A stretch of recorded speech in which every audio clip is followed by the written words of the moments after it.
Hey guys, it's Tony from the Strength House. Today I'm going to talk to you about a common squat mistake that we see people make, and that's arching out of the bottom of the squat instead of pushing with their legs out of the bottom of the squat. So whenever we squat or whenever we do anything with our lower half, we know we want to brace our abs so that our hips can move well and we can keep a good position throughout. And a lot of people give that up right away as they start to stand up from the bottom of the squat just to try to keep their chest up. And I'll show you what I mean.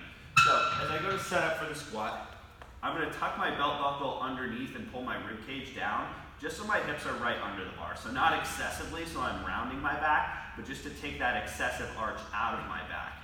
So we go through all this work to make sure that our abs are braced so we're not excessively arching, but that our hips are just tucked under. We've got a good ab brace. This is going to allow us to squat to depth without our knees caving in.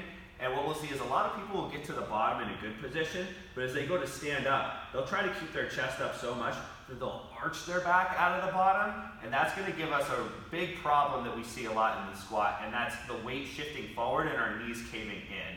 Because when I get to the bottom and I try to keep my chest up by arching out of the hole, what does that actually do to my knee position? It actually pushes my knees in and forward.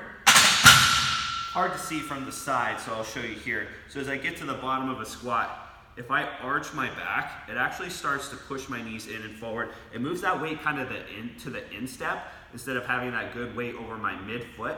So rather than arching out of the bottom and having everything shift in and forward, you want to maintain that brace and just kind of hold your ground and think about pushing the floor down. I'll often cue that during the squat. Push the floor down, think of the floor like a leg press so they get more engagement out of the legs while keeping a good core position. And what that's going to look like from the side with a bar on my back is, okay, I get my good core brace, my abs are tense, I take that big breath into my midsection. And when I get to the bottom, rather than arching out of the bottom, I just hold my ground and think about pushing with my legs. That way I can keep that good consistent core position so I'm pushing the floor down instead of arching my back out of the bottom.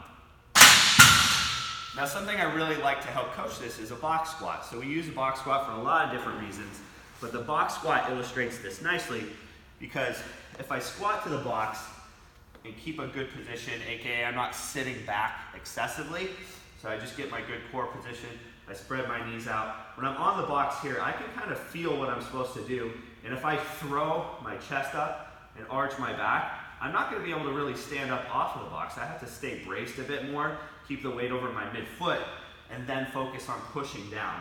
So that's another big reason why we like the box squat, because you can feel the difference between arching as you reverse directions and pushing as you reverse directions.